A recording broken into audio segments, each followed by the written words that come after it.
This is When You Were Everything, chapter Lipstick and Monologues, pages 167 to 170.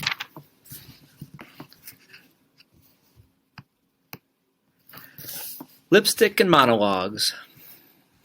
It's nearly dark by the time I get off the train at West 4th Street. When I texted Sydney, I was in a blind panic, and I didn't know who else to call or where else to go. But now, as I approach the park, I wonder if this was a mistake.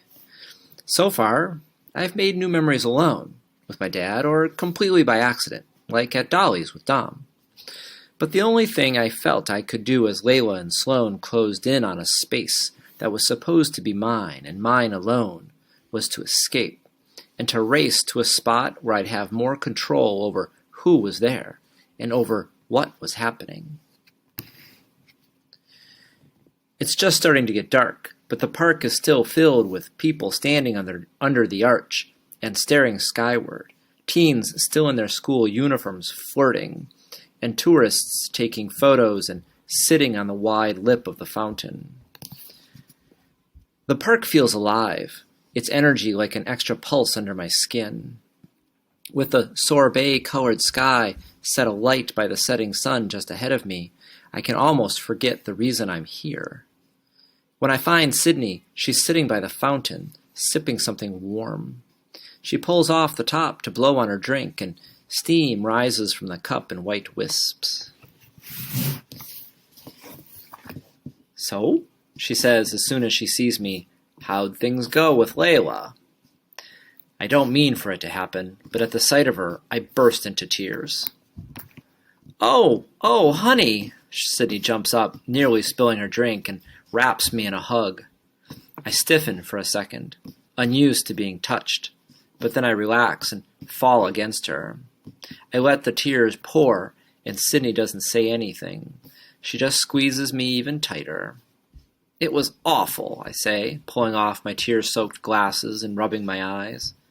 "Here, let's sit," Sydney says. She leads me by the elbow to the edge of the fountain.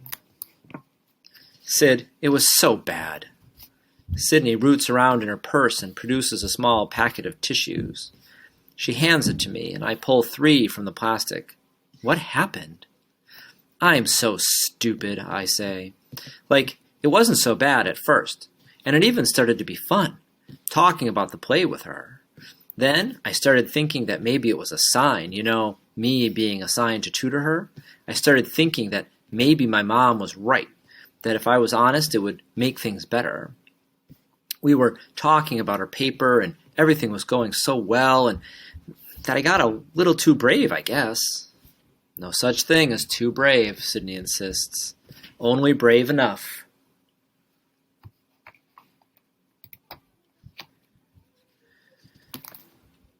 I tell her how I asked if there was any chance at all for us, and how Layla shut me down immediately.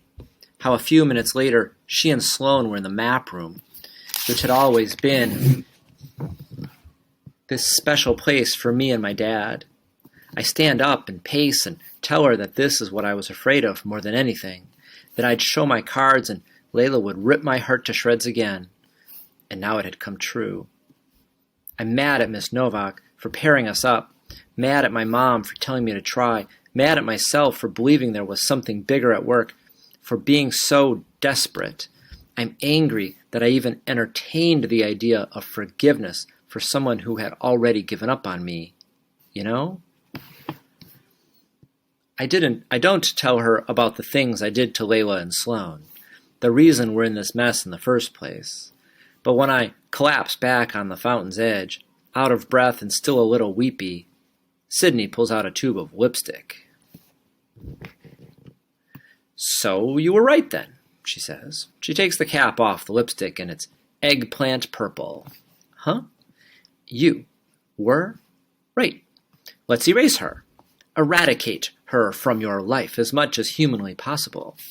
"Sounds like she's over you," Sydney says, and then winces a little. Sorry if that was harsh. "But now, since this is officially over forever, you have to get over her." She brandishes the lipstick. "Pucker your lips," she says. "I look weird in lipstick," I say.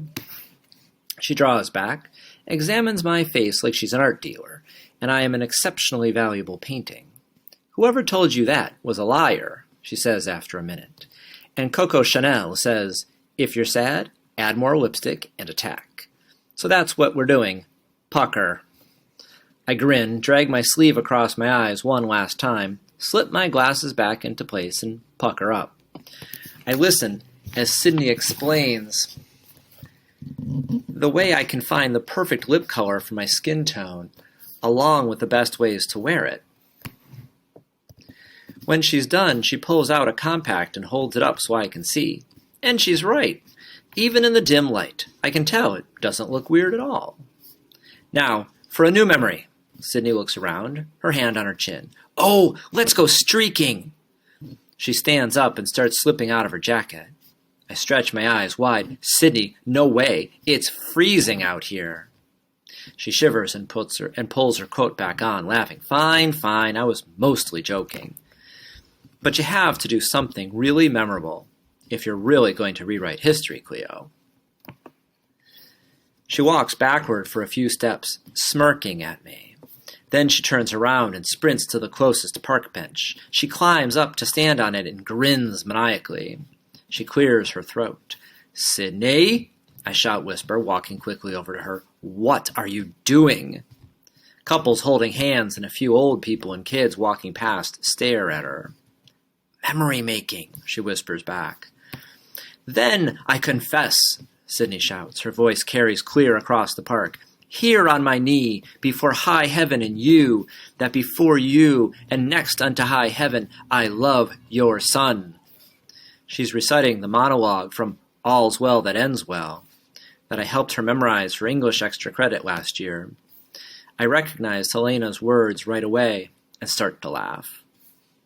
She recites the entire 2-minute monologue from her perch atop the bench, and when she's done, a few passing people even clap. She hops down from the bench and bows, smiling and saying, Thank you. Oh, you're so kind. And I'm still laughing. When we head home a few minutes later, I bump Sydney's shoulder as we walk side by side to the train station. You're kind of great, I say softly, wondering how a former tutee has become an almost real friend. She grins and shakes her curls out of her eyes. And you're fantastic. Don't let anyone ever tell you otherwise.